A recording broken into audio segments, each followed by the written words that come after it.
Hey, welcome back. Or if this is your first time here, pull up a chair because you've just found the Film Box, the channel where we don't just watch movies, we take them apart. We open them layer by layer. And tonight I want to open something with you that has been sitting on my desk for a few weeks now. Something I genuinely could not stop thinking about, and not always for comfortable reasons. Tonight we're opening Lee Cronin's The Mummy, the 2026 horror film that took one of the oldest monsters in cinema history and did something nobody quite expected with it. This is a box with sharp edges, so handle it with me carefully because what's inside is messier, sadder, and stranger than the title makes it sound. Here's the thing that hooked me before I even pressed play. This is a film called The Mummy, and there is almost nothing in it of the mummy you think you know. No torch-lit tombs full of swashbuckling treasure hunters. No charming rogue trading quips while the sand collapses around him. No grand romance under a desert moon. Instead, the most frightening thing in this entire movie is a little girl sitting quietly in a suburban living room in New Mexico. That's the trick the film plays on you. It promises you an ancient legend, and then it hands you something that feels far more intimate and far more wrong. And once you understand why Cronin made that choice, the whole movie reorganizes itself in your head. So let's open this up. But before we touch the story, and this is what makes the film box different from every other breakdown you'll watch tonight, let's look at how this box was actually built because the production history here genuinely changes how you should watch the film. Start with the man whose name is unusually right there in the title.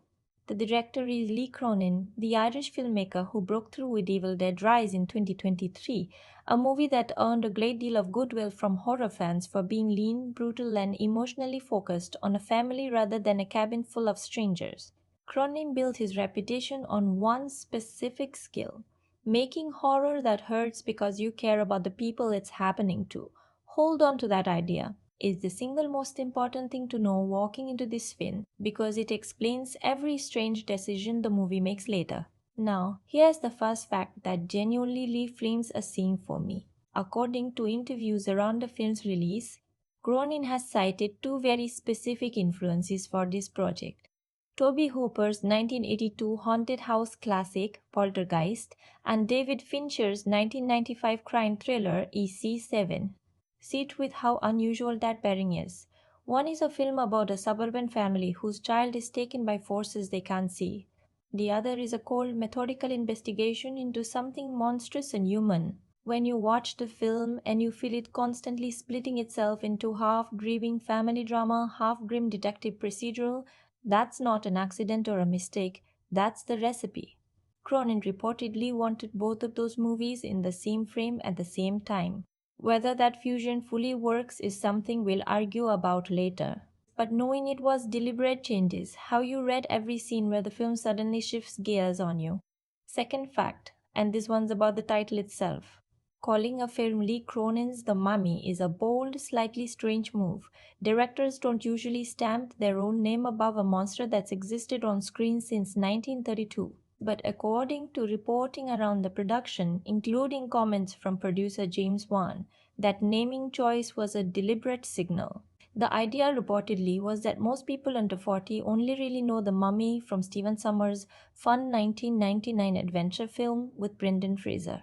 So putting Cronin's name in the title was essentially a warning label. It's the studio telling you, forget what you think this brand is. This is one filmmaker's specific personal vision, and it owes nothing to the version you grew up with. When you see the film lean hard into grief and body horror instead of adventure, remember, they told you in the title. They told you on the poster. Third, look at who actually made this thing behind the camera, because the names matter. The film comes from New Line Cinema, working with two of the biggest engines in modern horror, James Wan's Atomic Monster and Jason Blum's Blumhouse Productions, alongside Cronin's own banner. That's a very particular combination of DNA. One built his career on craft and dread, and the slow architecture of a scare. Bloom built his on lean budgets and high concept fear delivered efficiently. And reportedly, this film was made for around $22 million, which, by the standards of a movie carrying a legacy monster franchise, is remarkably small. That number tells you something. This was never designed to be a giant spectacle. It was designed to be a contained, intense, character driven nightmare. When the movie feels small and claustrophobic, that's the budget being used as a creative weapon, not a limitation. Fourth fact, and this one genuinely surprised me. The story is set in the heat and dust of Egypt and the dry suburbs of New Mexico, but the film was reportedly shot largely in Ireland with additional work in Spain across the spring of 2025. Think about that for a second. The sun blasted Egyptian sequences, the sandstorm, the buried sarcophagus, the desert that swallows a child whole. Much of that desert atmosphere was conjured far from any real desert. Once you know that, watch how carefully the film controls light and texture in enclosed spaces. It almost never gives you a wide, open, sun drenched vista the way an old mummy adventure would. It keeps you boxed in tight. And that's partly craft covering for geography, but it also feeds the film's whole emotional design, which is about being trapped. And fifth, the casting. Your lead is Jack Reynor, an actor a lot of horror fans will remember from his unsettling turn in Midsommar, playing the father, Charlie Cannon. Opposite him is Laia Costa as his wife Larissa and May Calamawy as the detective, Dalia Zaki.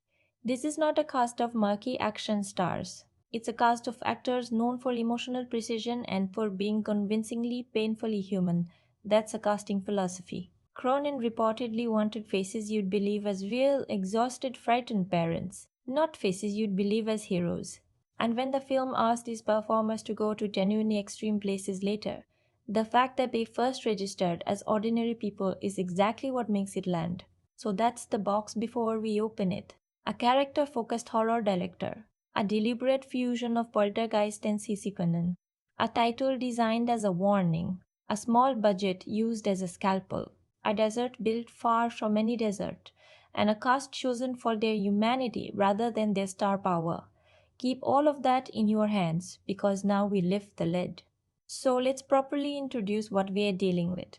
Lee Cronin's The Mummy is a 2026 American supernatural horror film written and directed by Lee Cronin, released theatrically by Warner Brothers Pictures. It runs a little over 2 hours. It is rated R and it earns that rating without hesitation. This is a film of considerable gore and physical horror. The genre label mummy movie is frankly almost a marketing trick. What this actually is in its bones is a possession film, an exorcism story, a movie about an ancient entity that moves from body to body, and a family unlucky enough to be standing in its path. Why does this film exist? On one level, the honest answer is franchise economics. The Mummy is a valuable old name, and Universal's 2017 attempt to relaunch it with Tom Cruise had famously collapsed. But on the level that actually matters, the level of why this version exists in this shape, it exists because Cronin and his producers reportedly wanted to take a tired brand and do something genuinely uncomfortable with it. They wanted to ask, what if the mummy wasn't a shambling figure in bandages but a curse that wears your child like a costume? What kind of story is this at its heart? It's a story about a parent's deepest, most primal fear that you could lose your kid and then get them back and discover that the thing you got back isn't really them anymore. That's the emotional engine. Everything else is wrapping. So here's my spoiler free verdict before we go any deeper, because you deserve to know where I land. Should you watch this? My honest answer is a careful yes, with conditions. If you have any squeamishness at all, understand that this film is committed to physical horror in a way that is genuinely intense.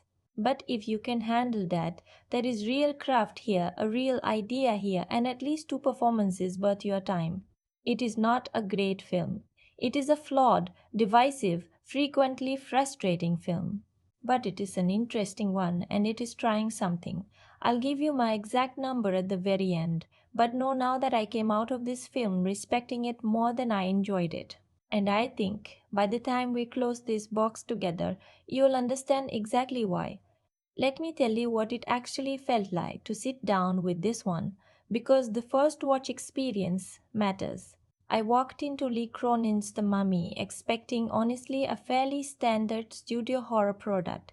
I expected jump scares on a timer. I expected a loud monster and a tidy resolution. And the opening scene immediately told me I had walked into something else entirely. Picture this moment. The film does not begin with our family, it begins somewhere else. In Aswan, Egypt, in a quiet house, where a man is trying to lift the heavy lid of an ancient stone coffin buried beneath his own home. There is no music swelling to warn you, there is no comfortable distance. And then the film does something brutal and abrupt.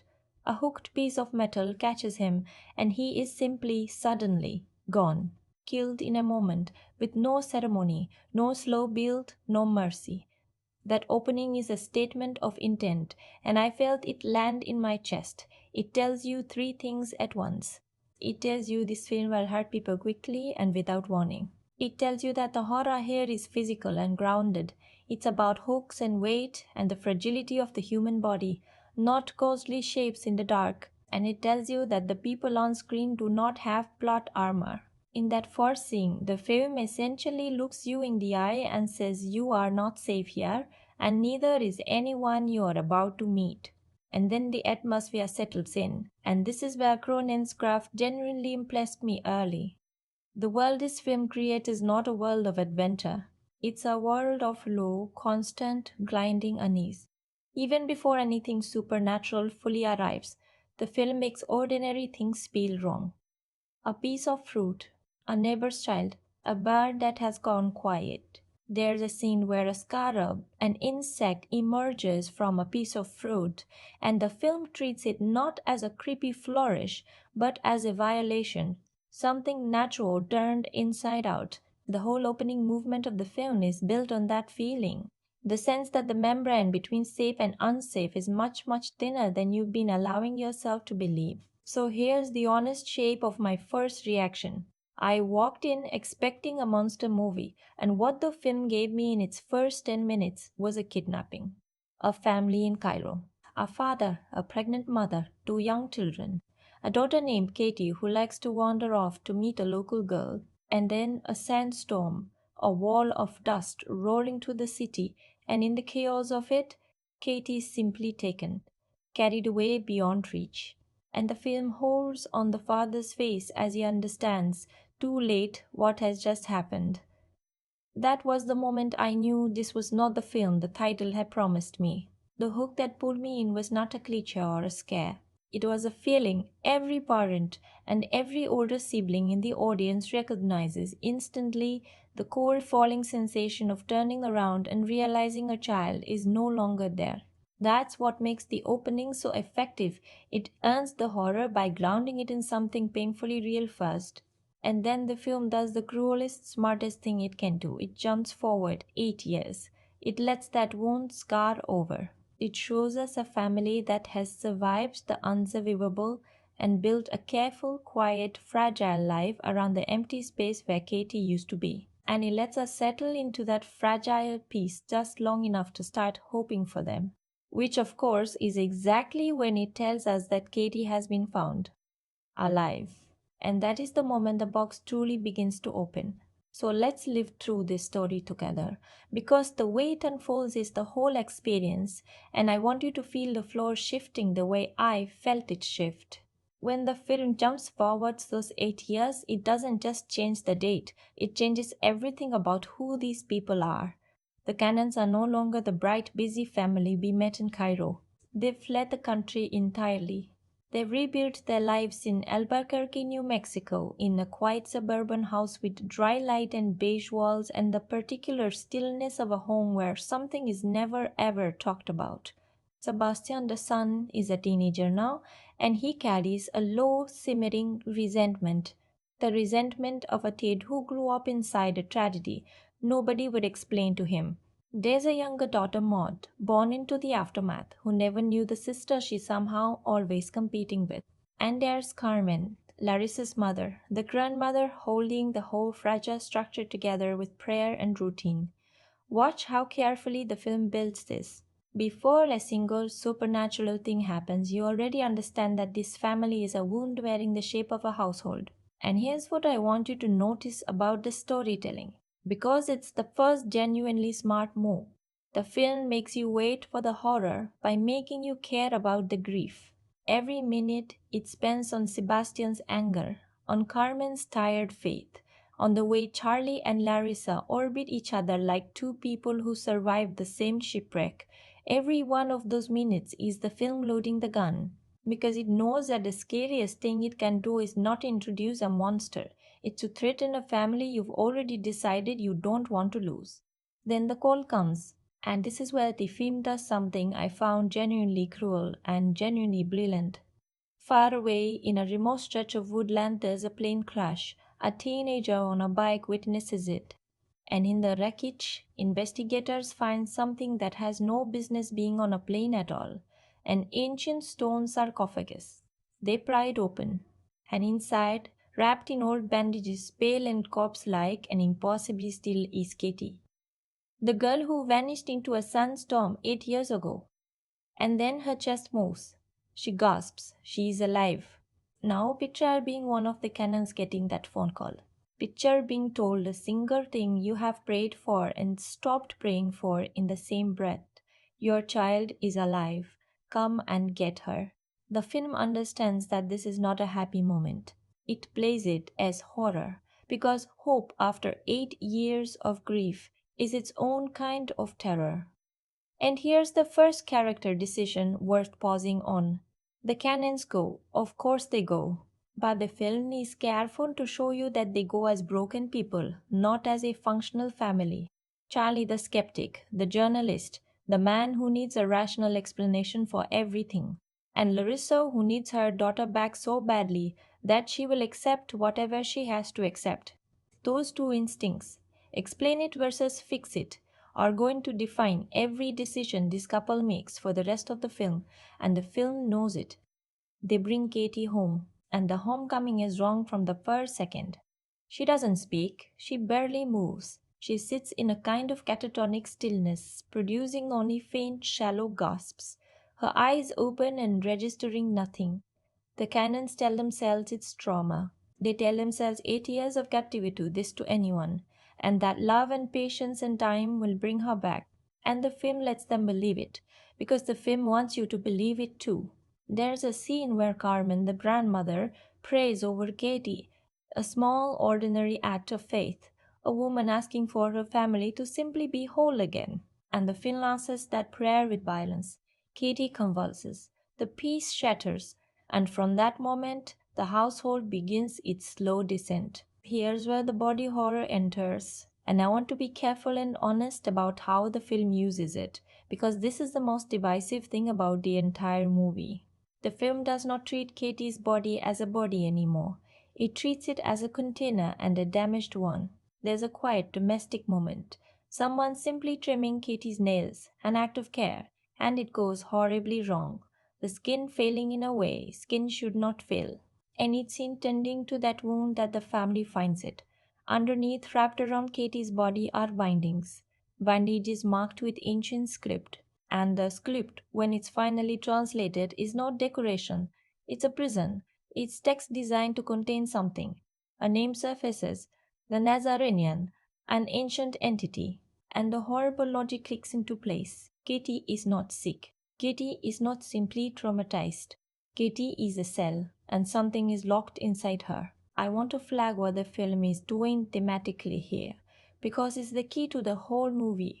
The horror is not really a monster. The horror is that the thing the family loves and the thing the family fears are now the exact same object. They cannot fight the demon without hurting their daughter. They cannot save their daughter without facing the demon. Every choice from here is a trap with a child inside it. That's a genuinely upsetting idea, and the film commits to it completely. So the story splits, just like Cronin's two influences promised it would. On one side, you have the poltergeist half. The family in the house, the suburban space curling into a nightmare, the ordinary rooms becoming unsafe. On the other side, you have the C7 and half, an investigation. Charlie, being who he is, cannot just sit in the horror. He needs to understand it. He brings in a professor to read the markings. And meanwhile, Katie begins to communicate, not in words but in Morse code, a slow, deliberate tapping. And one piece of information comes through again and again, a name. Layla. Now, here's a character decision I genuinely admire the film for. Charlie reconnects with Dalia Zaki, the detective who worked the original disappearance in Egypt, a woman who we learn never let the case go, who carried it for 8 years the way the family carried it. And the film makes a quietly radical choice. It doesn't keep the investigation in the house. It sends Dalia back to Egypt, to Aswan, to the buried house where this all began. And by splitting its narrative across two continents, the film generates a real engine of dread. Because now you are cutting between a family slowly losing control of their home and a detective slowly uncovering exactly how unwinnable their situation is. Every answer Dahlia finds makes the family's position worse. That's good structure. That's tension built from information, not just from noise. What Dahlia finds in Aswan is the dark spine of the whole film. She finds the woman the film calls the magician, the figure who took Katie all those years ago, and she finds Layla, not the child Katie used to play with, but Layla as an adult, a woman who, as a girl, tried to tell the truth about what happened and was silenced for it in a way the film treats with real weight. Layla cannot speak. Her tongue was taken, and I think that's one of the most quietly devastating ideas in the movie. A witness deliberately robbed of the one thing she'd need to warn anyone. Layla can't tell Dahlia the truth, so she gives it to her another way. She hands her a tape, a recording, and that tape is the key that unlocks the box. While Dahlia is piecing the past together, the present is collapsing, and this is where the film's central frightening rule reveals itself. The Nazarenian does not stay put. It is not loyal to one host. It spreads, it reaches, it moves through proximity and contact and bloodline, and so it begins to creep outward from Katie into the rest of the family. It reaches the youngest Maud, and it uses her. And the film stages this with real discomfort, because watching the entity operate a small child like a puppet is genuinely hard to sit through. It reaches toward Carmen and her lineage. The house stops being a house. It becomes a hunting ground where the predator is already inside everyone you love. And then the film takes its biggest emotional swing of the entire middle section. Carmen, the grandmother, the prayer, the glue dies. The film treats her death as a true loss, not a kill count. And then it does something almost unbearable in the aftermath. At the wake, in front of the family, in front of Larissa, the horror invades even the ritual of mourning itself. The casket, the grieving. The film desecrates the one space a family is supposed to be allowed to feel safe in their sorrow. And I think this is the moment the movie fully reveals its thesis. There is no room in this family's life that grief and horror have not gotten into. Not the living room, not the child's bedroom, not even the funeral. Then Dahlia returns with the tape, and the tape explains the machine at the center of everything. It explains the ritual. It explains that the Nazarenian survives by being transferred, moved from a used up body into a fresh one through a specific deliberate process. And it explains the most disturbing detail of all. The ritual works best, lasts longest, when the new vessel is a child. A young body has more vitality to feed on. That is why Katie was chosen, not randomly, not as a victim of circumstance. She was selected the way you select the strongest part of something, because she was young and healthy and would last. And once you understand that, the whole film recolors. Every tender flashback of young Katie in Cairo becomes unbearable, because you realize she was being measured. She was being chosen. So now the family knows what they're fighting, and they know the only way the entity can be moved is through the ritual itself, which means the only way to free their daughter is to perform the very horror that was performed on her.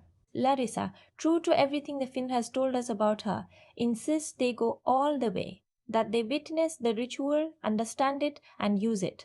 And the family gathers, and the entity inside Katie senses the moment coming, and it stops hiding. It stops pretending. It moves to unleash everything it has, and this is the moment the box opens completely. So, before we go inside that final movement, and we will in full later, let's step back and talk about what this film genuinely does brilliantly. Because for all its flaws, and there are flaws, there is real filmmaking here that deserves to be named. Start with the acting because the cast is carrying more weight than the script sometimes gives them. Jack Reynor as Charlie is doing something subtle and difficult. He's playing a man whose entire identity is built on rationality. A journalist, a fact finder, someone who needs the world to make sense, and he's playing the slow, agonizing collapse of that identity in real time. Watch him in the scenes where he's trying to translate the markings, trying to investigate his way out of grief. He's not playing fear. He's playing a man using logic as a shield against a truth too painful to hold, and you can see the shield cracking.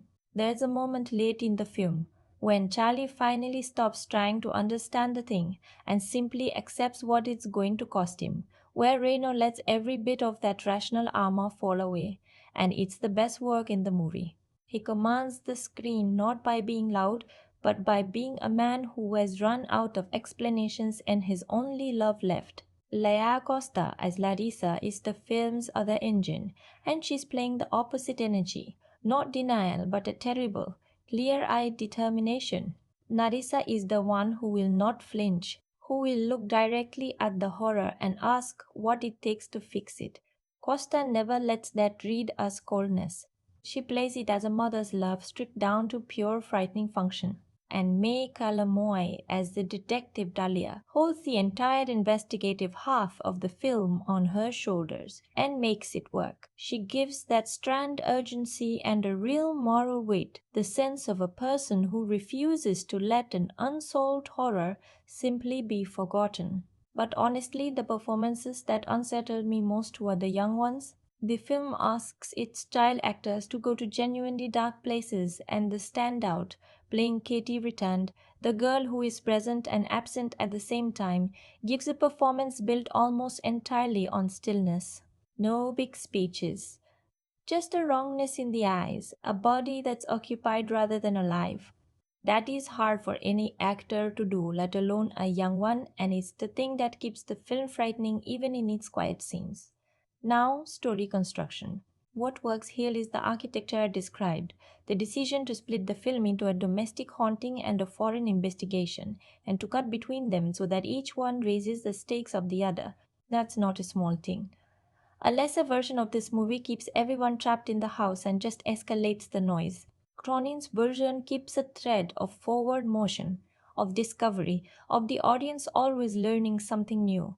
The Morse code is a genuinely clever device. It turns Kitty's silence into a slow drip of dread, a child spelling out warnings one letter at a time. And the structure of the tape, the recorded confession that finally explains the ritual, is an old trick used well. It delivers a huge block of mythology without ever stopping the film cold for a lecture. Direction and visuals. This is where Cronin earns his name in the title. The film is frankly beautiful in an ugly way.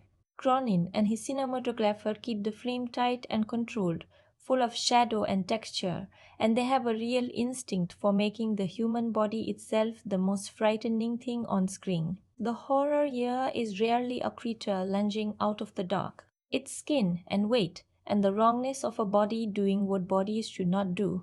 That's a deliberate, disciplined choice, and it ties directly to the film's theme. This is a movie about a body being used as a prison, so of course the body becomes the site of all its terror. And the film's restraint with wide shots, which I mentioned earlier, pays off by keeping you boxed in. The film makes you feel as trapped as the family. Music and sound deserve real credit too. The score doesn't telegraph scares the way a weaker horror film would. Much of the film's thread is built in the sound design. The dry rasp of Katie's breathing, the small tap of Morse code, the silences that go on a beat too long. The film understands that what you don't hear, or what you barely hear, can be far more frightening than a loud sting. There's a constant low texture of unease, and it works on you without your noticing, which is exactly what good horror sound should do. And the one scene that is, for me, completely unforgettable It's the wake, the funeral sequence after Carmen's death. I won't lay out every beat of it here, we go deeper in the spoiler section, but I want to name why it stuck with me. It's unforgettable not because it's the gaudiest scene, though it is hard to watch. It's unforgettable because of what it violates. A wake is the one place a family is granted permission to simply grieve, and the film invades that deliberately, completely. It's the scene where you understand that this movie will not give these people a single safe room, not even the room reserved for sorrow. That's not horror for shock. That's horror with a point. And it's the moment the film fully earned my respect, even when it hadn't earned my comfort. But I promised you honesty, and honesty means we have to talk about where this film genuinely falls short. Because it does, and the flaws are not small ones. The biggest problem, and the one most critics landed on, is that Lee Cronin's The Mummy is far less original than it wants to be. For a film that puts its director's name in the title as a promise of singular vision, it spends an enormous amount of its runtime walking in very familiar footprints. This is structurally a possession movie and it cannot escape the long shadows of the films that built that genre. You will think of The Exorcist. You will think of The Exorcist. You will think of The Omen. You will absolutely think of Poltergeist, which Cronin openly cited. And the issue isn't influence. Every film has influences. The issue is that the movie sometimes feels less like a fresh story and more like a confident remix of scenes you've experienced before, just with a layer of Egyptian iconography painted over the top.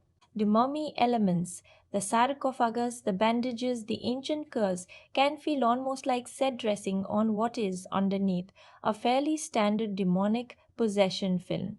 And that matters because it means the movie's central promise, forget the mummy, this is something new, is only half kept.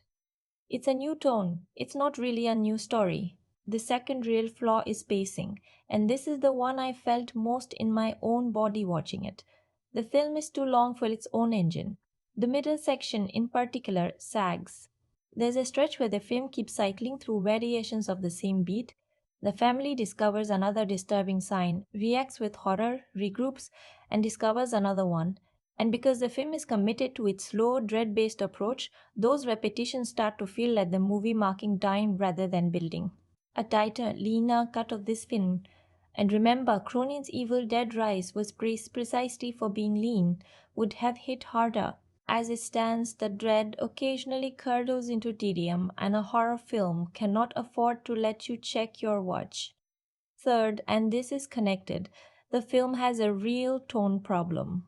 It is constantly trying to be two things at once, the grief drama and the gross out body horror spectacle, and it does not always blend them smoothly. There are moments where the film is asking you to feel genuine sorrow for a dying grandmother, and then moments where it pivots into physical horror, so extreme it almost tips into the absurd, and the seam between those two modes is sometimes visible and jarring. Some viewers will find that whiplash thrilling. I found it more often distracting. The film hasn't fully decided whether it wants you to weep or to recoil, and so it sometimes does neither cleanly. Fourth, and this is a missed opportunity more than a sin, some of the characters around the central couple are underwritten. Sebastian, the teenage son, is set up with this rich, promising idea, a kid who grew up resenting a tragedy nobody explained to him, and the film never fully pays that thread off. His arc gets swallowed by the plug machinery. The magician, the figure at the very origin of the horror, is visually striking and thematically important, but she remains more of a function than a person. We get her role in the ritual, but not enough of her interior. And the film, in its rush toward its climax, doesn't always give its supporting players room to breathe. When your movie is fundamentally about family, every underdeveloped family member is a small crack in the foundation. And finally, there's a logic looseness that the film mostly papers over with momentum but never fully resolves. The exact rules of the Nazarene, how it spreads, what it can and cannot do, why it behaves one way in one scene and another way later, are kept deliberately vague. Vagueness can be a strength in horror. The unknown is frightening. But there's a difference between mystery and inconsistency, and this film occasionally crosses from one into the other, asking you not to think too hard about why the entity didn't simply do 3 scenes earlier the thing it does at the climax. So, do these flaws sink the film? No. And that's the honest, balanced verdict. They keep it from greatness. They keep a genuinely interesting, genuinely committed horror film stuck in the territory of flawed but worthwhile rather than essential. The craft is real. The central idea is strong. But the familiarity, the bloated middle, and the wobbling tone are exactly the weight that drags the experience back down to earth. Keep that balance in mind. Because it's going to matter a great deal when we open the film completely. Walk through every twist and the ending in full, and I give you my final number. Something I haven't told you yet is the world this film walked into, and that context matters enormously, not because it changes what's on screen, but because it shapes why the film was made the way it was, and why the reaction to it was so deeply split. To understand Lee Cronin's The Mummy fully, you have to understand the cultural and cinematic moment it arrived in. So let's open that layer up before we go anywhere else. April 2026. Horror is, by any measurable standard, having one of the most commercially productive and critically complex periods in its entire history. In the years leading up to this film's release, the genre had bifurcated in a very specific way. On one side, you had what critics were calling prestige horror, films that wear their thematic ambitions visibly, that are reviewed with the language of literary criticism, that get awards attention and serious think pieces. And on the other side, you had what genre fans were calling horror that actually scares you. Lean, committed, practical effects driven, visceral films that trust the power of genuine dread over self conscious meaning. The conversation about which type of horror is more valuable had been genuinely heated for years, and Lee Cronin had, in a way, already declared his allegiance with Evil Dead Rise. That film landed firmly in the second camp. It was ugly and committed and ferociously kinetic, and it earned enormous goodwill from horror fans who felt the genre had spent too long explaining itself and not enough time terrifying people. So when Lee Cronin's The Mummy was announced, the expectations from genre audiences were extremely high, not just for a good film, for a specific kind of good film. They wanted the energy and the commitment of Evil Dead Rise applied to a legacy franchise that desperately needed it. They wanted Cronin to do for The Mummy what Sam Raimi had done for Evil Dead, strip it down to its bones and rebuild it as something with real teeth. And that expectation, built over months of trailers and interviews, and the distinctive choice to put his name right there in the title, created a very particular pressure going into opening weekend. The film opened on April 17, 2026, and the critical reaction landed exactly where the film's mixed nature deserves. Divided, passionate on both sides, and genuinely impossible to summarize simply. Based on critical reviews at opening, the film settled at a score on Rotten Tomatoes in the high 50s to low 60s. Critics certified it as fresh, but only barely, and the dividing lines in those reviews were remarkably consistent. Reviewers who came in primarily as horror fans tended to respond positively. Reviewers who came in as general film critics tended to be cooler, citing familiarity and tonal inconsistency. And reviewers who came in specifically as fans of the Mummy franchise, whatever version of it they most loved, were often the most disappointed. The praise was specific and genuine. Critics who liked the film talked about Cronin's commitment to the material, his refusal to make something safe or nostalgic, his instinct for visceral physicality over CGI-driven spectacle. There was genuine enthusiasm for the sound design, which several reviewers called exceptional, and for the central performances. The film was described by those who responded to it as genuinely frightening in a bodily way, the kind of film that makes you uncomfortable in your seat, not because of what it's suggesting, but because of what it's suggesting, but because of what it's showing you. Variety noted that the film gives gorehounds a great deal to work with. The Wrap called it, flat out, one of the scariest films of the year. The Daily Telegraph said it had been a long time since a horror film left them genuinely worried about the spiritual well being of its characters. That's not nothing. That is critics registering real impact. The criticism was equally specific. Multiple reviewers, including from Bloody Disgusting, a platform that has no ideological reason to be hostile to body horror, noted that the film functions less as a mummy reimagining and more as a possession film with Egyptian set dressing. That criticism stings precisely because it's accurate and because the film's entire marketing position was built on the promise of genuine reinvention. MovieWeb called it a pastiche of The Exorcist, The Omen, and Poltergeist, which, given that Cronin himself cited Poltergeist in interviews, lands somewhere between a fair critique and a setup the director walked into. IndieWire was particularly cool on the film, criticizing what they called muted dolls and drab set pieces. And Mashable's characterization of it as a hodgepodge of better films is the kind of line that cuts because it contains a truth the film's champions have to honestly account for. Here's what I find genuinely interesting about the critical divide though. Read the positive and negative reviews closely, and you notice something unusual. Both sides are often describing the same scenes, the same choices, the same film. The critic who calls a particular sequence the most physically harrowing horror cinema of the year, and the critic who calls it gratuitous and derivative, are at their core disagreeing about the same 5 minutes. The split isn't about what's in the film, it's about what you think a film is supposed to do with material like this. Whether extreme physical horror applied to a child's body is breathtaking or exploitation, whether genre commitment is a virtue or an excuse for lack of originality, those are not questions with correct answers. Those are questions of what you fundamentally value in cinema. And this is where the audience reaction diverges sharply from the critics, which is always one of the most revealing things about any genre film. Where critics were divided, horror audiences were, on balance, warmer, not universally enthusiastic. The pacing complaints crossed every demographic, but consistently more willing to embrace the film for what it was rather than penalize it for what it wasn't. The gross out moments that made some critics wince were, for the intended audience, exactly the moments that earned cheers.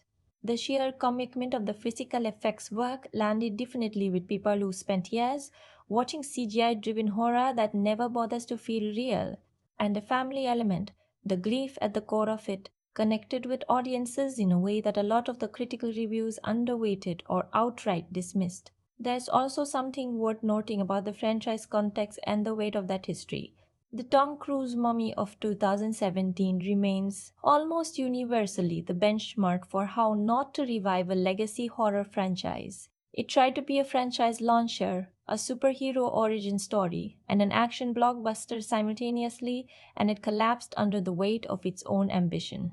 That film cost hundreds of millions of dollars and left almost nothing behind. Cronin's film, made for 22 million, managed to gross somewhere in the region of 70 to 90 million dollars worldwide, according to various reports as the box office numbers updated across its theatrical run. That's not a blockbuster, but for a hard R horror film with no sequel hooks and a commitment to genuine nastiness, it's a meaningful performance. It's a film that found its audience, even if not every critic found a reason to celebrate it. On the awards front, this is not a film that was chasing that kind of recognition, and it didn't receive it. The genre categories, sound design, makeup, practical effects are where it genuinely deserved consideration, and makeup and practical effects work in particular stood out in the conversation among horror fans and craftspeople as exemplary. The wrappings, the physical transformation of the body, the texture of the horror, the work done in those departments is genuinely exceptional.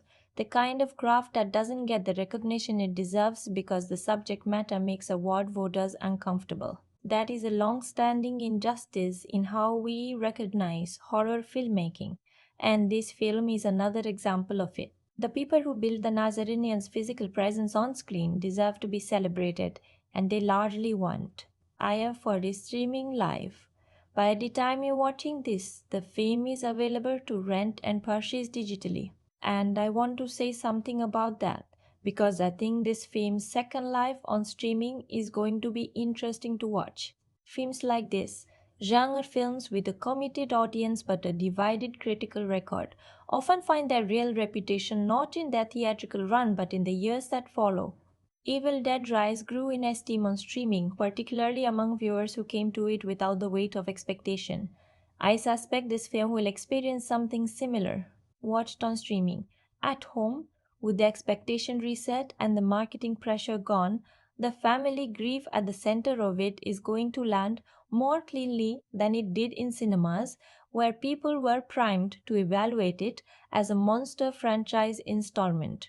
Give it 2 or 3 years, and I think the conversation about this film will be quieter, warmer, and more honest. Does it feel timeless or is it perfectly of its era? Honestly, a bit of both, in ways that both serve and limit it. The body horror vocabulary it speaks, the exorcism adjacent structure, the suburban family in crisis invaded by ancient evil, these are not era specific things, they're old. They'll still be readable in 20 years.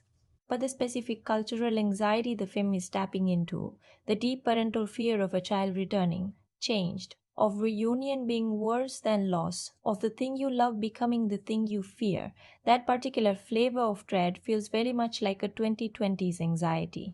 We have spent years as a culture collectively processing grief, separation, trauma, and its long aftermath. A film about a family that gets a missing child back and discovers that the getting back is the real horror feels, in a way I can't fully articulate but deeply feel, like a film that could only have been made and received right now, in this specific cultural climate. That doesn't make it timeless, but it makes it true to its moment in a way I think deserves more credit than it got. Now, let me pull back from the context and go somewhere quieter because this film has a deeper layer and it's one that most of the noise around it. The debates about the gore, the arguments about originality, the box office math has almost entirely covered over. Let's go underneath all of that. What is this film actually about? At its most fundamental level? The obvious answer is possession. Ancient evil, demonic entity, innocent vessel. That's the plot. But there's a question the film is asking underneath the plot, and it asks it in almost every scene, and it deserves to be named directly. The question is, what is a parent willing to become in order to get their child back? Think about the architecture of the whole film through that lens. The magician, the villain, the woman who stole Katie is herself a kind of mother figure. She is the keeper of the sarcophagus. She is the one who kept the demon contained for years at enormous personal cost. She lost her husband in the opening scene immediately as a direct result of the sarcophagus. And yet she kept her vigil, she kept the silence, she kept the prison. Why? The film doesn't fully answer that, but it asks the question loudly because it understands that the magician and Larissa are not opposites. They are mirrors. Both of them are women organized entirely around a terrible necessary act of care. Both of them are living inside a horror they have accepted because the alternative is worse. The magician imprisoned an ancient demon to protect the world from it. Larissa is willing to imprison her own husband to protect her children from the same demon. The symmetry is not accidental. The film is telling us that the same love that makes us capable of the greatest sacrifice also makes us capable of the most uncomfortable actions.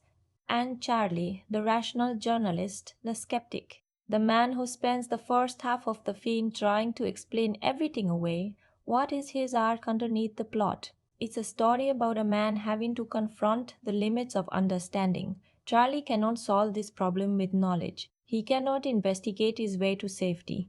And eventually, he cannot even protect his family through action. The only thing Charlie can do, the only form of help available to him, is to accept the horror into himself, to become the vessel. The film is asking if the only way to save the people you love is to stop being the person you are. Do you do it? And Charlie's answer is yes, without hesitation, in the most painful and permanent way the film can imagine. Here's the layer I think most people miss on a first watch. The title keeps the monster at a distance. The mummy sounds like something ancient and external and other. But look at the actual story, and the monster is never really the Nazarenian. The monster in the emotional logic of the film is grief. It is a particular kind of grief that comes with unresolved loss, a loss without a body, without an ending, without permission to stop hoping. The canon spent 8 years in that grief, unable to fully mourn because Katie had not been confirmed dead, unable to fully move on because she might still come back. That is its own form of possession, a family haunted not by a demon but by an absence. And when Katie returns, the film reveals that the demon and the grief were always the same thing. The return of the lost thing is the unleashing of the horror, and the horror has always been inside the family, waiting for the door to open. That's why the film's most devastating emotional beat is not a scare, it's the Morse code. A little girl, diminished, occupied, not quite herself, tapping out a message. And what does she tap? A name. Someone she met before she was taken. A friend. A connection. It's the film telling you that underneath the Nazarene, underneath the horror, underneath the possession and the bindings and the ancient curse, Katie is still in there. She has not been fully extinguished. She is surviving in the only way available to her, in the only language nobody can take from her. And she is trying to lead the people who love her toward the truth that will free her. That is not a horror idea. That is a deeply human one. That is a story of every child who has been through something the adults around them couldn't prevent, finding whatever small agency is left and using it. The film wraps it in supernatural horror, but what it's describing is something real and recognizable and genuinely moving if you let yourself sit inside it. There's also something the film is doing with the body, with the physical, literal, material body that connects to something a lot of people feel but rarely articulate. We spend so much of our emotional energy on the people we love as personalities, as relationships, as presences in our lives, that we sometimes forget the body is the thing, the irreducible physical fact of another person, and horror that works on the body, that makes the body itself the site of violation, taps into a fear that is older and more primal than almost anything else. The Nazarenian doesn't threaten Katie's soul in the abstract. It threatens her body in the most graphic, visceral, material way imaginable. It changes what her body does, what it looks like, what it is capable of. And the family's horror is partly the supernatural horror of possession and partly the unbearable human horror of watching someone you love be changed, physically, irrevocably, in ways they would never have chosen. That is a horror that people who are sat with a loved one through serious illness will recognize in a bone deep way, even wrapped in the film's supernatural clothing. Connect all of that to something you might actually feel in your own life. Have you ever had someone come back to you after long absence or a rupture or a loss and discovered that the reunion was not the homecoming you imagined? That the person you remembered and the person standing in front of you had diverged in ways that could not be fully reconciled, that love and grief and relief could exist simultaneously with a quite terrible wrongness that you didn't know how to name? The film is making an extreme operated version of that experience. It is turning that universal, deeply human feeling of a changed reunion into a supernatural horror film.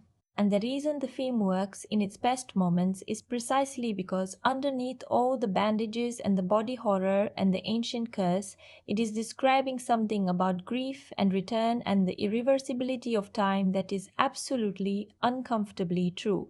Now, let's go all the way in. Alright, full spoilers from this point. If you haven't seen the film yet, close this now, go watch it, and come back when you're ready. Trust me, you want to experience it fresh. Let's go back to the very beginning, because the film's opening sequence is a piece of foreshadowing that rewards you enormously on a second watch, and I want you to see it the way I saw it the second time. The film opens before our family. It opens in Aswan, Egypt, on a woman the film calls only the magician, played with a stillness that borders on the uncanny by Hayat Kamile and her husband Gamal. They are in a house. They are going down beneath the house to check on something, and what they're checking on is the sarcophagus, the stone box that contains the Nazarenian. The magician has been keeping this digit for what we gradually understand to be years. The demon inside is her burden, her responsibility, her life's purpose. Now here's the detail that hits differently the second time. The first death in the film, the very first, is Kamal's. It's brutal, sudden, and inflicted by the lid of the sarcophagus itself. A heavy stone hook catching his jaw, killing him in a moment. It is shocking, precisely because the film gives it no ceremony. No slow build, no dramatic music, no final words. He is simply, physically gone. And I want you to think about what the film is saying with that choice. The first casualty of this entire story is not a horror victim in the traditional sense. He is not killed by the demon, he is killed by the container, by the thing built to hold the demon. The prison is dangerous, the keeping is dangerous. And that is the film announcing its thesis in miniature. The act of containing something terrible carries a terrible cost, and everyone connected to that act will pay it. The magician paid it with her husband. Dahlia will pay it with her body, and Charlie will pay it with his freedom. The demon is not the only thing that damages people in this story. The cage does too. Then the film moves to Cairo, and this is where the full weight of the backstory lands. Charlie Cannon is a journalist. We learn he covers urgent, messy, human stories, and he and his wife Larissa are living in Cairo with their two young children, Katie and Sebastian. Larissa is pregnant. This is a life in motion, a family with more future than past, young and busy and full. And the detail the film plants here, which seems almost incidental on first watch and becomes enormous in retrospect, is the nectarine. The magician gives Katie a piece of fruit, a nectarine, and from it a scarab emerges, crawls into the child's mouth. This is the mechanism. This is how the Nazarenian marks its new host. Not through violence, not through proximity alone, but through ingestion, through the act of being given something and accepting it. There is a reading of that image, a woman offering a child something appealing, something natural and sweet, something that turns out to be a vehicle for violation, that I find genuinely haunting. It is the oldest story in the world, given a new face. It is just weaponized. The sandstorm that follows is one of the film's best scenes technically, and one of its most emotionally precise. A sandstorm in Cairo is a real thing, the camp scene, a wall of dust and heat that swallows visibility in minutes. The film uses it with real intelligence. The chaos of the storm is the chaos of the kidnapping. Charlie loses sight of Katie not because he's negligent or foolish, but because the world itself conspires against him, the desert swallowing the street in an instant. He runs, he searches, and he cannot find her. The magician carries her away into the storm beyond reach, and the film cuts. No rescue, no dramatic confrontation, no heroic near miss, just absence. Just the terrible clean fact of a child who was here and is not. Now the film jumps 8 years forward, and this is where the film does its most accomplished, least praised work, in my opinion. The 8 year gap is not treated as backstory, it's treated as character. Every single thing that has happened to the Kanans in that gap is written into their bodies and their behavior in the Albuquerque sequences. Charlie has the manner of a man who has investigated every lead, followed every thread, and arrived at the same blank wall so many times that he has had to consciously, effortfully choose to accept uncertainty over madness. He functions, he works, he is present, but there is a tightness around him, a controlled quality that you recognize as someone who has learned not to hope too hard because hope, for him, has only ever led somewhere painful. Larissa is different. Larissa has not made peace, she has made structure. She has built a life that works, that holds the family together, that keeps everyone fed and clothed and moving forward. But there is something in her that is still in Cairo, still in the dust, still turning around to look for a child who isn't there. Costa plays this beautifully without ever explicitly acting grief. It's in the way she occupies space, in the way she watches her children with a vigilance that never quite relaxes. A mother who lost one child does not stop watching the others, and the film understands this. Sebastian, the teenage son, is where the film plants one of its most emotionally honest ideas. Sebastian was in the first scene still young enough that Katie's disappearance was something that happened to him rather than something he understood. He grew up with the absence, and the absence was never explained, never processed out loud, never given the dignity of being named as the terrible thing it was. His parents protected him from the full weight of it, and so he absorbed it sideways, as resentment, as unexplained grief, as the sense that the family is organized around a wound nobody will let him see. When adults try to protect children from tragedy, they sometimes create a different, quieter wound. The film knows this. Sebastian's arc is about a young man who has spent his whole life orbiting an absence without being allowed to understand it. And when the film later uses him, the Nazarenian uses him as a conduit. There's a horrible logic to it. His love for his lost sister and his frustration about what happened to her are the very things that make him exploitable. Maud, the youngest, is the most vulnerable position in the family, and the film is very precise about that. She never knew Katie. She was born into the aftermath of the loss, which means she has grown up in a house that grieves without her understanding why, that loves her fully, but also always carries a little warmth reserved for someone she's never met. There is a particular loneliness in being the child born after the tragedy. The film holds that idea gently, and when the Nazarenian reaches for Maud, the cruelty is doubled. It is not just using a child, it is using the most innocent and least armored person in an already damaged family, Carmen. Larissa's mother, played with extraordinary warmth and pragmatic faith by Veronica Falcon, deserves real attention here because the film builds her beautifully and then uses her loss with real emotional intelligence. Carmen is the one who keeps the ordinary world running. She makes food, she prays, she manages the domestic reality of the house with the efficiency of a woman who has long since decided that the way you hold a family together is by doing the small necessary things without making a fuss about them. She is the anchor. And when Kitty returns, Carmen's response is the most uncomplicated in the household. She wants her granddaughter back, full stop, and she will play for it, and she will tend to it, and she will do every ordinary loving thing until it works. There is a kind of faith in Carmen that is both beautiful and heartbreaking. Beautiful because it is genuine, heartbreaking because the film is going to show her exactly what her faith cannot protect her from.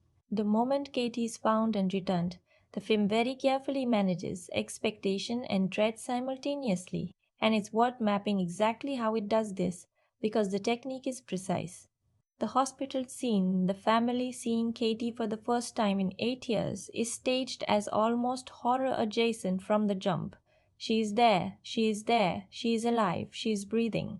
But she does not respond, she does not cry, she does not look at her parents with recognition or relief or any of the things the human heart is primed to want in that moment. She is present the way a stone is present, occupied without being animate. And the film holds on the faces of Charlie and Larissa as they understand, somewhere beneath the joy and the relief and the shock, that something is wrong. They don't say it. They don't let themselves think it fully, but their faces know it, and you know it with them. Here's what I think is the most psychologically accurate thing in the entire film. In the days after Katie comes home, the family does not immediately panic. They explain, they rationalize.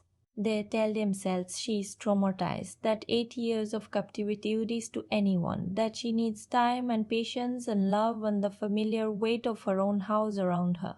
And this is exactly what any real family would do. This is not the film making its characters stupid. This is the film making its characters human. We are extraordinarily good at rationalizing what we don't want to be true, especially when the alternative is something too large and too painful to hold. The Kanans are not a family that ignores danger. They are a family that is too desperate for a different explanation to accept the one in front of them. That distinction matters enormously. The first real crack in the domestic reality comes with the incident of the toenails, a small, seemingly trivial act of care that turns grotesque.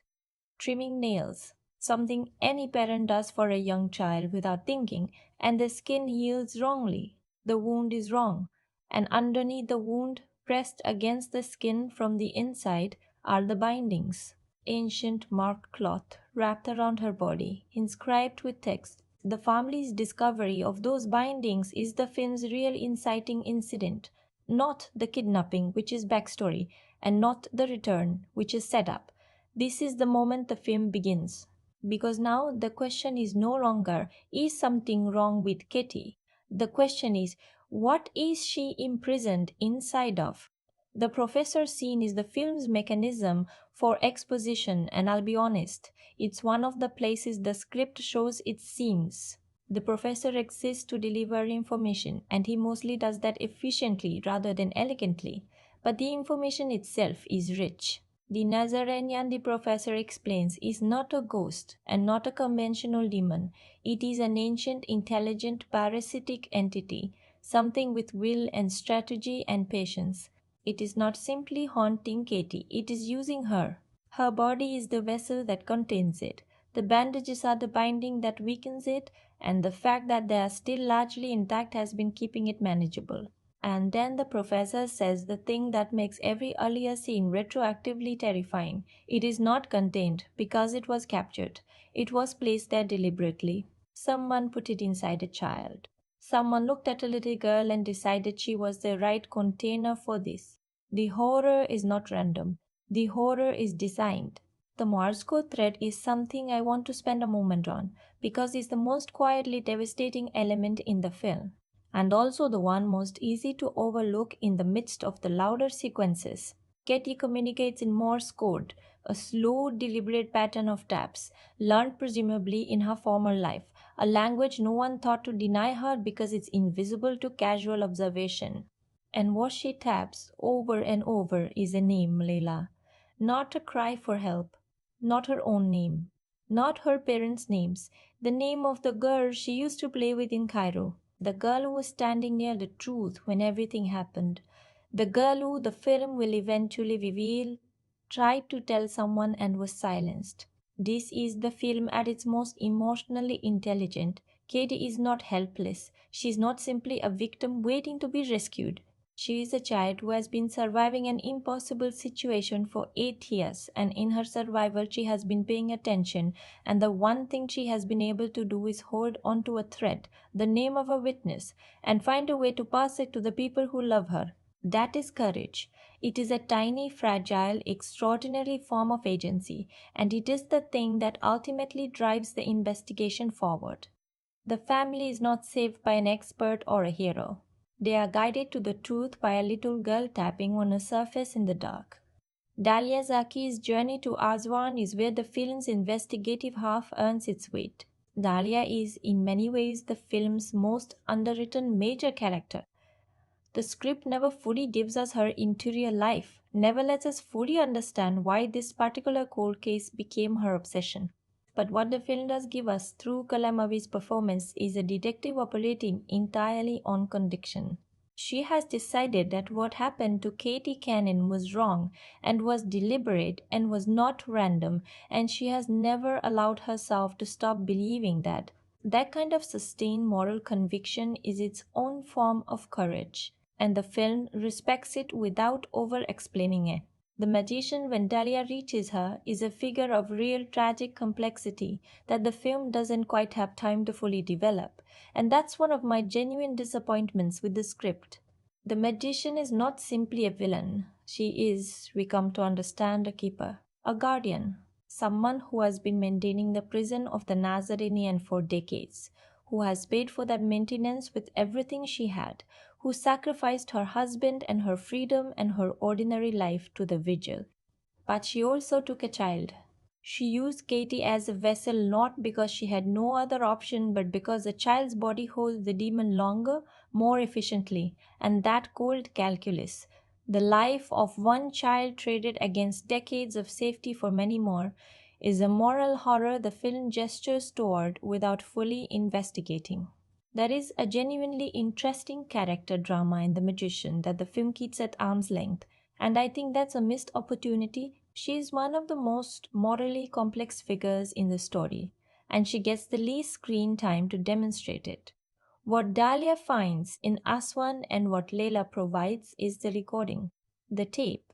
And the tape is where the film's most important revelation lies: the ritual of transference, the mechanism by which the Nazarenian moves from one vessel to another.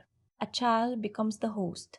The bindings contain the demon while the child's vitality is slowly consumed, and when the vessel becomes too damaged or too old, the ritual can be performed to move the entity into a new body, but only through a deliberate ceremony involving physical incantation, proximity, and sacrifice. The bindings are not decoration. They are the only reason Katie has survived 8 years with anything of herself intact. Now, here's the detail that hit me hardest, and that the film buries so quietly that it's easy to miss entirely. The tape also reveals something about timing. The bindings have been degrading, not all at once, gradually, slowly, in the way that all containment degrades over time. And every time someone removes a section of the binding, every time a well intentioned family member tries to help Katie by removing what looks like old bandaging, they are weakening the prison. The family's attempts to care for her are literally releasing the demon. Every act of love is an act of damage. That is the cruelest possible design, and the film doesn't telegraph this loudly. It trusts you to assemble it, and when you do, every earlier scene of the family carefully tending to Katie, every moment of gentle, desperate parental care becomes a horror scene in retrospect. The Nazarenian's escalation across the family's members follows a logic the film eventually reveals, but withholds strategically. It moves along lines of proximity and vulnerability. It uses the people weakest in their emotional defenses first. Maud first, the youngest, the most open, the least protected. Then Sebastian, using his love for Katie and his stored grief about her disappearance as the unlocking mechanism, turning his care for her into the very thing that endangers her. Then Carmen, who is, in her way, the most spiritually open member of the family, and whose fate becomes the pathway the entity uses. There is a horrible irony in the film's treatment of Carmen specifically. She prays, she maintains her faith, and it is precisely that openness, that willingness to reach toward the spiritual, that the Nazarenian exploits. The film is not saying faith is weakness. It's saying that anything the heart opens to is also an opening for everything else. Common step. I said earlier that the wake sequence is the most unforgettable scene in the film, and I want to walk through it now with the full weight of the spoiler context behind us. Carmen dies, falls from a window. The Nazarenian's influence behind it, the entity removing the family's stabilizing center, and the family holds awake. People come. There's food, there's prayer. There's the awful ordinary ceremony of grief. And in the middle of it, the entity chooses that moment to move. It uses the casket, the presence of death in the room, which is in its own way a kind of thinning of the membrane, as an opportunity. What Katie does in that scene, what the Nazarene makes her do at the most vulnerable moment of the family's grief, is something I'm not going to describe in graphic detail, because you should see it, not have it recounted. But I want to say what it means. This scene is the film's thesis in action. The family has gathered in the one room where they should be most insulated from the horror, a room organized entirely around love and loss and the human need to mourn in community. And the film violates that room deliberately, systematically, and completely.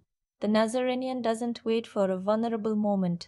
It creates the most vulnerable moment possible and then strikes. It desecrates the ritual of mourning because the ritual of mourning is the last line of emotional defense. If you can make grief itself feel unsafe, you have taken everything. You have left the family with nowhere to put their feelings, nowhere to stand that isn't also a threat. And the film understands that this is psychologically exactly what certain forms of ongoing trauma do to real families. They strip away the safe spaces one by one until there's nowhere left that doesn't carry the horror with it. I want to pay attention to what happens to Sebastian in the climax because his role is the one that most directly addresses the film's theme about love as a vulnerability. When the Nazarenian needs the bindings removed, needs the final constraint on its power stripped away, it doesn't force its way out. It doesn't simply overpower the family. It uses Sebastian. It exploits his love for his sister, his need to help her, his 8 years of frustrated love and unprocessed grief, and the fact that he was never allowed to understand what happened. All of that lives inside him as an open wound, and the Nazarenian finds that wound and uses it as a door. It arranges the scenario so that Sebastian, acting out of love, removes the very things that are protecting everyone. This is the film's most frightening idea, and I want to say it clearly because I think it gets buried under the spectacle of the climax. The scariest thing in this movie is not a monster or a body horror sequence or a death. The scariest thing is that loving someone genuinely, completely, in that raw and unguarded way you love family, is the thing that makes you most dangerous to them. Sebastian didn't become a conduit for evil because he was weak or foolish or inattentive. He became a conduit because he loved his sister completely, and that completeness was exactly the opening that was needed. The film is asking a question it never answers out loud, but asks in every scene: how do you love someone safely when the love itself is the exposure? The climax builds from the moment the bindings are removed. And this is where Cronin's visual instincts, his sense of how to stage a body horror sequence in a small domestic space, are at their most assured. The Nazarenian, with its constraints removed, is not the creature the film has been hinting at throughout.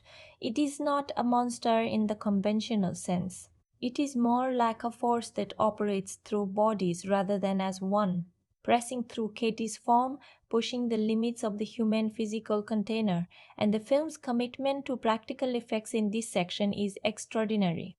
It is visually extreme, and deliberately so, and the staging keeps the space tight and domestic. This is happening in a house, in a family home, among furniture and family photographs and the ordinary objects of everyday life, which makes the extremity of the horror more disturbing, not less.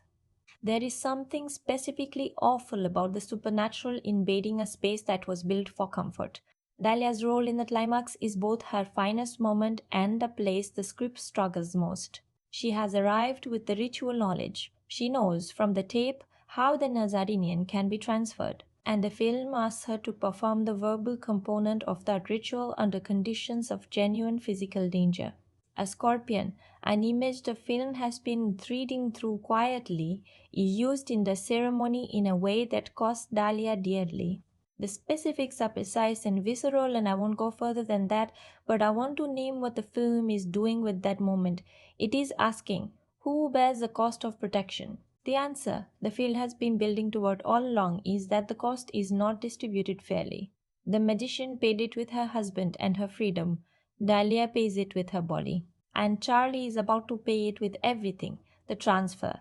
Charlie standing over Katie, the Nazarenian preparing to move, and Charlie making the choice. This is the scene I want to describe with care, because it is both the film's most effective moment and the place where I have genuinely complicated feelings about what it means. Charlie allows the entity to enter him, willingly, completely. He does it because it's the only way to free Katie, to stop the demon from simply finding another child, to break the cycle.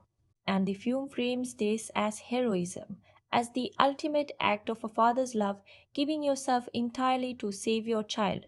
But here's what I keep sitting with: Charlie's sacrifice is not death. It is something I find more disturbing than death, and the film knows it. He is still alive. He is inside the sarcophagus, the stone container, the prison, tapping Morse code to his children. He is there, present, aware, but contained. A man who spent the whole film trying to understand the word, trying to explain it and analyze it and master it through knowledge, now reduced to the most minimal form of communication possible: dots and dashes on a stone surface, in the dark. The film does not frame this as a failure. It frames it as love, but it is a deeply, profoundly bleak version of love. A father who is in the same house as his children and can only tell them he loves them through a coded knock. A husband who is inches from his wife and might as well be 8 years away. The film has made him into what Katie was: a prisoner inside a container, holding something that cannot be released, communicating through the only language the prison allows. Jack Reynor's performance in these final moments is the best work in the film. The things on his face before he accepts the transfer, not fear, but a terrible, clear eyed sadness. A man who has understood the arithmetic of love and found that the math leads here, are why this film deserves more credit than its mixed reviews gave it. He is not performing sacrifice. He is performing the exact moment when a person stops trying to save themselves and becomes only the love they have for someone else. That is not nothing. That is in its way extraordinary. Katie, freed from the possession, begins to return, slowly, not immediately whole. How could she be? 8 years, 8 years spent as a container for something ancient and malevolent. 8 years of consciousness suppressed and survival reduced to Morse code and the memory of a name. The film does not give her a fairy tale restoration. She is herself again, but the herself she returns to is not the child who vanished in Cairo. She is someone who has been through something, and the film holds that honestly. There are small, quiet scenes in the aftermath. Katie tentatively connecting with her siblings again, finding her way back toward the shape of a sister and a daughter that are among the most emotionally truthful things in the whole 2 hours. And then the ending. The actual final deliberate move the film makes before the credits roll. Larissa arrives with a plan. She is not done. She has never been done. She will not accept a world where her husband is sealed inside a stone box tapping Morse code in the dark. She finds a way. The ritual can be used again. The Nazarene can be transferred again. And the magician who is imprisoned, who started all of this, who took a child and kept a vigil and lost everything, she can be made the permanent host, the final vessel. The entity sealed inside her, the ritual completed, the cycle closed, and the film ends with that ritual being set in motion.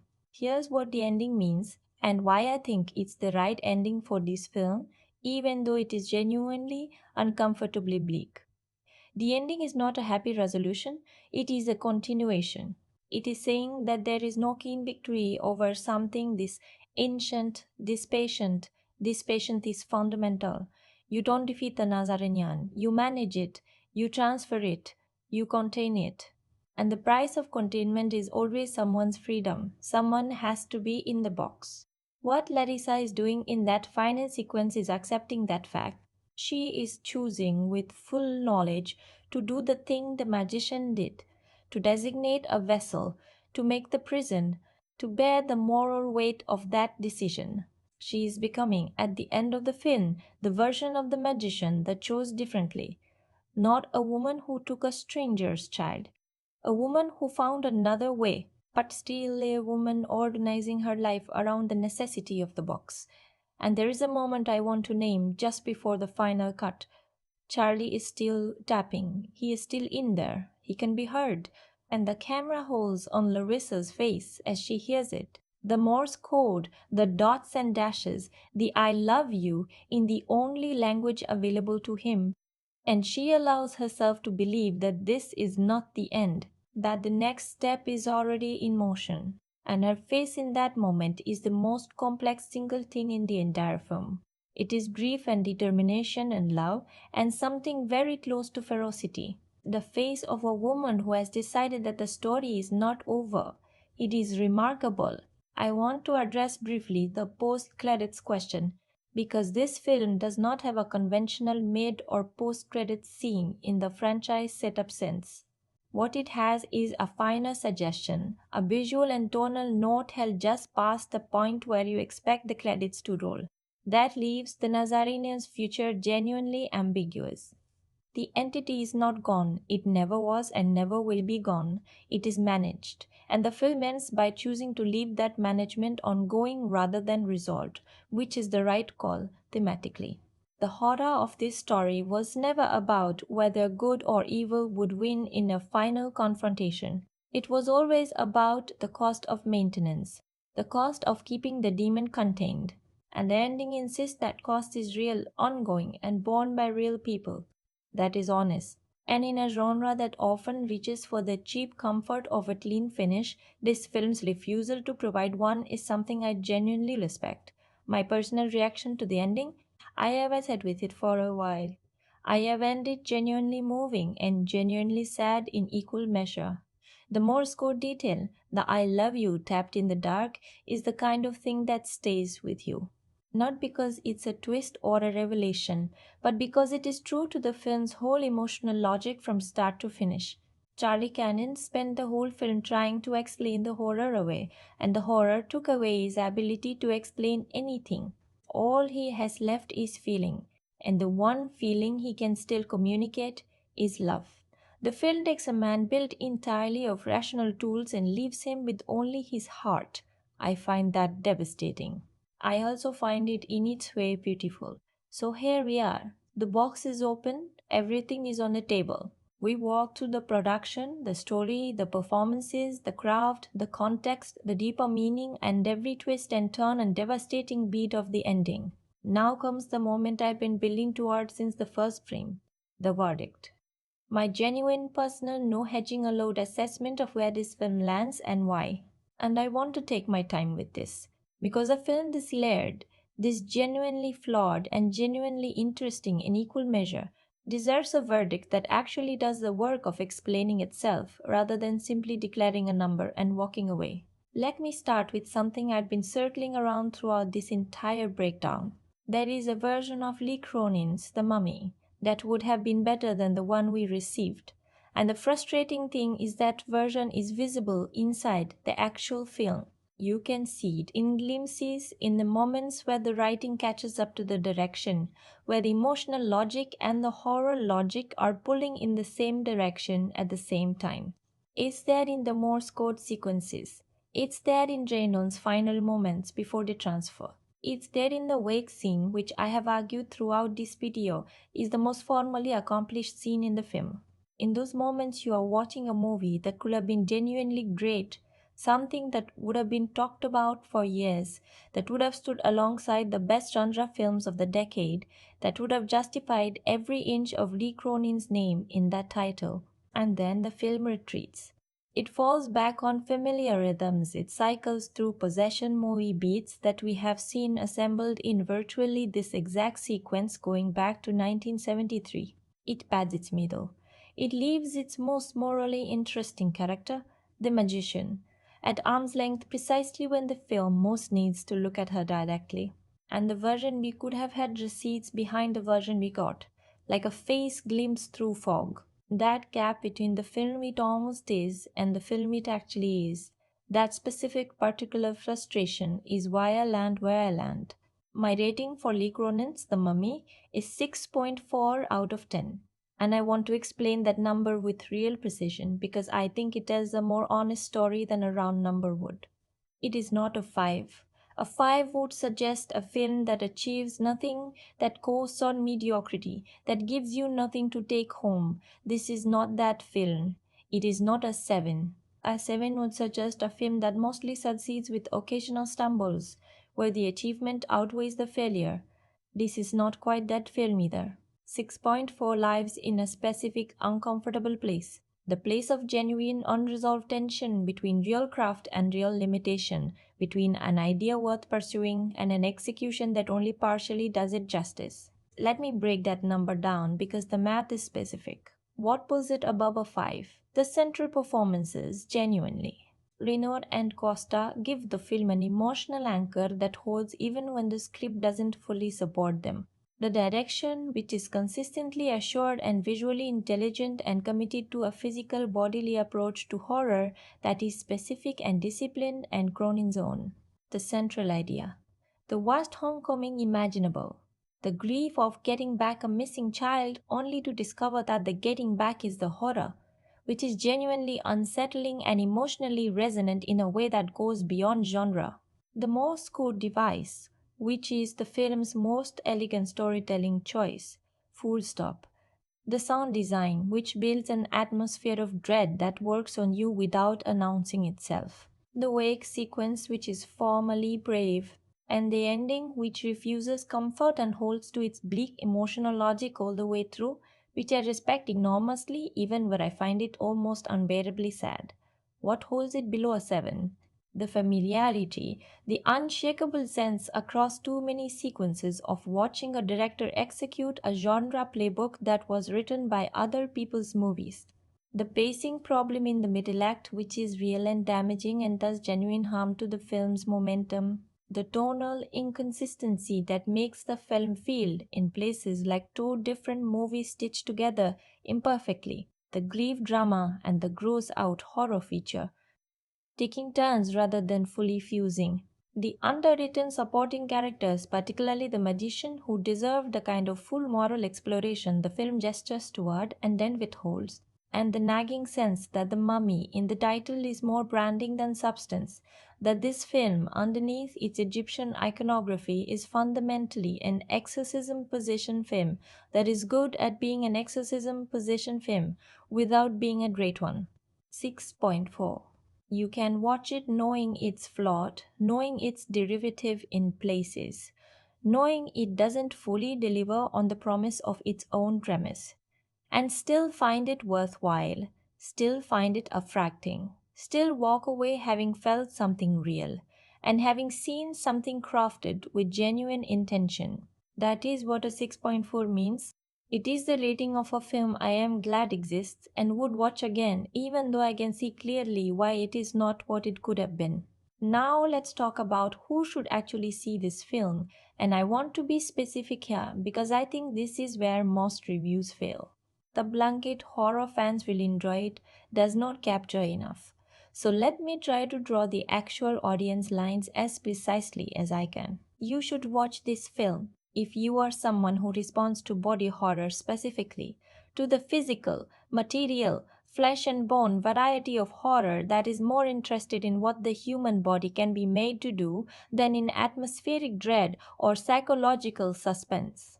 This film is working in the same register as the Evil Dead franchise, as David Cronenberg's early work, as the kind of horror that makes you aware of your own skin while you're watching it. If that is your language, this film speaks it with fluency and real commitment, and you will find more here to admire than the critical consensus suggests. You should watch this film if you're interested in horror that is actually about something that is using the supernatural apparatus to process a recognizable human fear. The grief of unresolved loss, the terror of reunion gone wrong, the unbearable logic of a parent having to choose between their child and themselves. These are not throwaway themes. They are the actual architecture of the film. And if you are the kind of person who watches horror for that architecture rather than just the scares, this film has real substance to offer you. It is imperfect substance, but it is real. You should watch this film if you are a fan of Lee Cronin's previous work, specifically Evil Dead Rise, and want to understand where he is going as a filmmaker, what he is trying to build, what he is trying to say. This film is a step sideways from Evil Dead Rise in a way that I think will look over time like a step in a direction.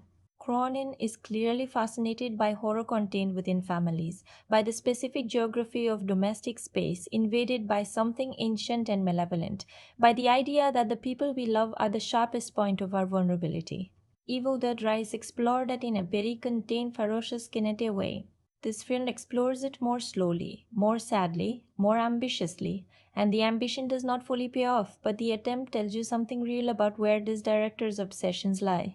If you care about following a filmmaker's development, watching the thread of preoccupation move from one project to the next, this film is genuinely interesting to sit inside. You should watch this film if you have any connection, personal or emotional, to the experience of a family rearranging itself around an absence.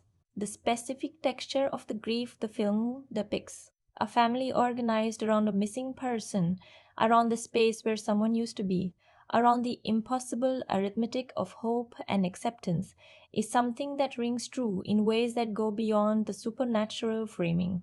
People who have lost someone in circumstances that were never fully resolved, who have lived inside the particular horror of a loss without an ending, will find parts of this film almost unbearably accurate.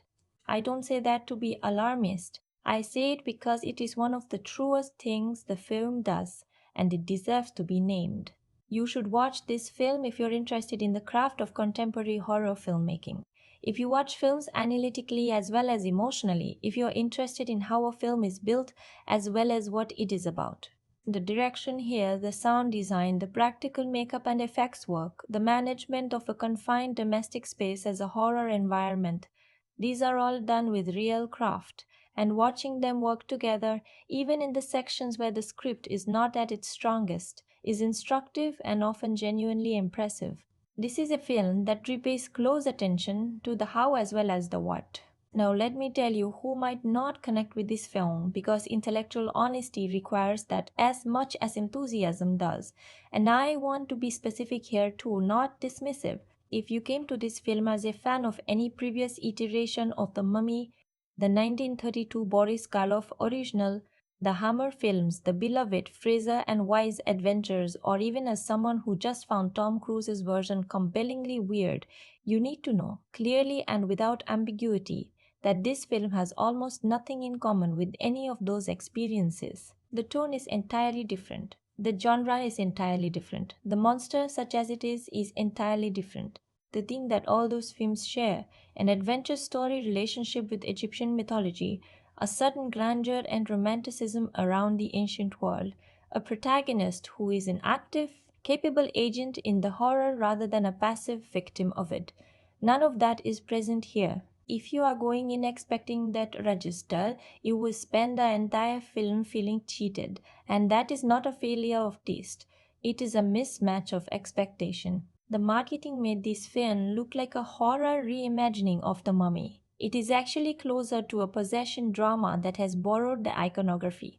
If you love the franchise for what it historically is, that substitution may be more than you want to accept.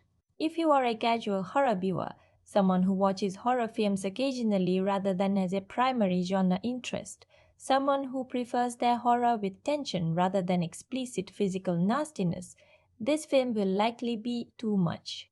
The commitment to gore and body horror is genuine and sustained, and there are sequences that are not designed to be sat through comfortably by viewers without a specific taste for that register. There is no version of this film that you can watch on half attention and find enjoyable.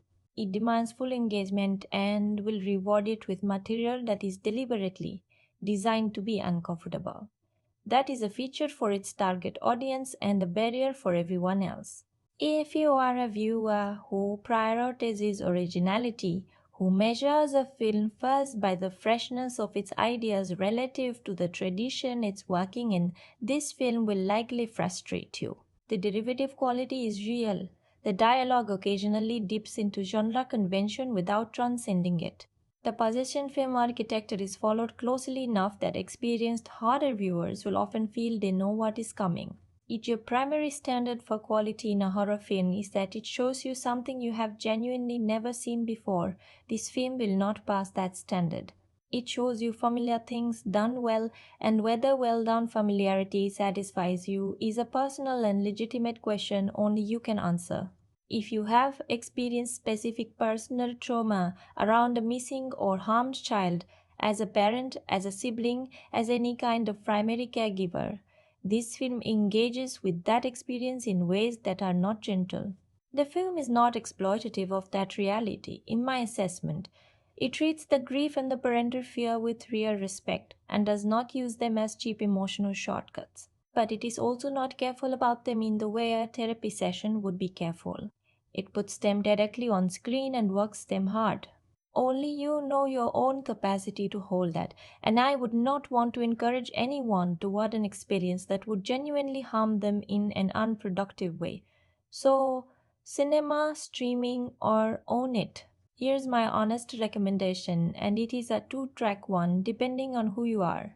If you are a genuine horror fan, someone for whom this genre is a primary love, and who goes to horror films in part for the communal experience of a cinema audience reacting together, see this in the cinema while it's still available. The sound design in particular is designed for a large sound system, and the physical, visceral sequences land harder when you're in a room full of people, when the collective bodily reaction around you compounds your own. There are moments in this film that are meant to be felt in the chest at volume. A living room speaker system is not the right environment for them. And beyond the technical argument, there is something about horror in a cinema, the shared dark, the awareness of other breathing people around you, that makes this kind of bodily communal horror more potent and more honest to itself. It was designed for that room. If you are a more casual viewer, someone who came to this description curious but without strong horror genre investment, streaming is actually the better choice for you. Not because the film is diminished there, but because streaming allows you to manage your own pace, to pause when you need to take the film at the speed your own tolerance for its intensity allows. And as I said earlier in this breakdown, I believe this film's second life on streaming will be kinder and more generous than its theatrical reception. The glyph at its center, stripped of the pressure of event film expectations, is going to land more cleanly for general audiences watching it at home on a quiet evening than it did for critics and opening weekend crowds who came primed to evaluate it against a franchise legacy. Watch it on streaming, give it your full attention rather than half of it, and I think you'll find more to engage with than the discourse has suggested. Should you own it? My answer is if the film works for you. If you leave it feeling what I think the best version of this experience feel like, then yes. This is a film that rewards a second watch in a specific way. The foreshadowing is dense and patient, and almost every moment in the first half of the film looks different once you know the ending. The Morse code, the bindings, the magician's behavior, the way Katie moves and doesn't move, the silences in the family dynamic, all of it coheres differently on a second viewing in the way that the best horror films do.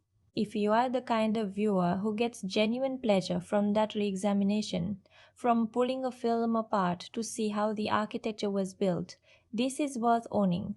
It will give you more on the second pass than it gives you on the first. Now, let me close the box, because every breakdown has a moment where the analysis has to step back and make room for the feeling, and this is that moment. What Lee Cronin's The Mummy leaves me with, above all the arguments and the craft observations and the structural critiques, is a single image, a man in a stone box, in the dark, tapping. He is a journalist, a man whose whole life was built on words, on investigation, on the belief that information and clarity and rational understanding are the tools that matter most. And the Finn has taken all of those tools away. He cannot investigate his way out of this. He cannot file a report. He cannot find the angle or the source or the missing piece that unlocks the situation. He can only tap. Dots and dashes. The oldest surviving wireless communication in human history, reduced now to its most stripped down, most desperate purpose, not transmitting news or information or knowledge, but transmitting love across a barrier that cannot be crossed any other way. And his children press their hands against the stone and feel it, and they know. I find that beautiful. I find that genuinely uncomfortably moving. And I find it the truest thing the film manages to say, that when everything else is taken, love finds the minimum viable signal and transmits it anyway. That the human capacity to reach toward the people we love does not require freedom or voice or presence or even a body that is fully our own. It requires only the will to keep tapping, to keep saying the same thing in the dark in the only language the prison allows. I love you. I love you. I love you. That is what this film is about, underneath all the bandages and the blood and the ancient curse. And the fact that it manages to say that true thing imperfectly inside an often derivative and sometimes frustrating horror film, that is why I don't fully dismiss it and why I don't fully embrace it either. It's a box that is messier inside than it looks from the outside, and more valuable than the mess suggests. 6.4. Genuinely worth the opening. Every film is a box. And we open this one together. Now, if you made it this far with me, you are exactly the kind of person the film box was built for. Someone who doesn't just want to know what happens. Someone who wants to understand why it happens, what it means, and what it does to you. If this breakdown gave you something, a new angle on the film, or a reason to watch it, or a reason you now understand why it didn't work for you, then hit that like button because it genuinely matters for this channel. It tells the algorithm that this kind of deep, layered, honest film analysis is something people actually want to sit with, and it helps me bring you more of it. Subscribe if you haven't already and turn on notifications because the film box drops new breakdowns regularly and we always go deep. Not surface level summaries, not quick reaction takes.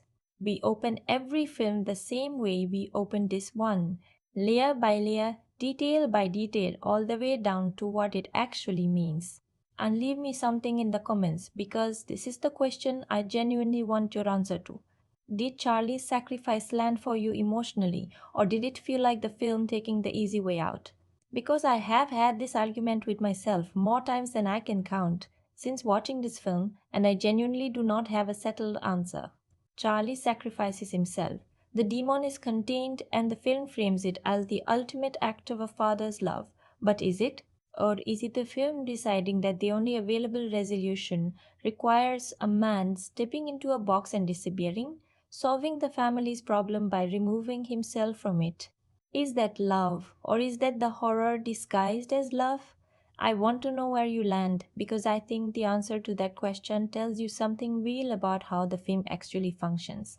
Tell me in the comments, tell me if you've seen the film and where it hit you. Tell me if you're going to watch it now, or if this breakdown put you off, or if it confirmed exactly what you already suspected. Tell me what your Morse code message would be, the thing you'd keep tapping in the dark if it was the only signal you had left. And the next breakdown is coming soon. And I'll say only this. It is a film that also puts its characters inside a box. But this one is made of time rather than stone. And the horror of it is the horror of watching someone become someone else. So gradually that you almost don't notice until it's too late. Very different energy from this one. Same commitment to going all the way in. Same promise. We are going to open it completely. Every film is a box. And we've only just started opening them. That's the film box. See you in the next one.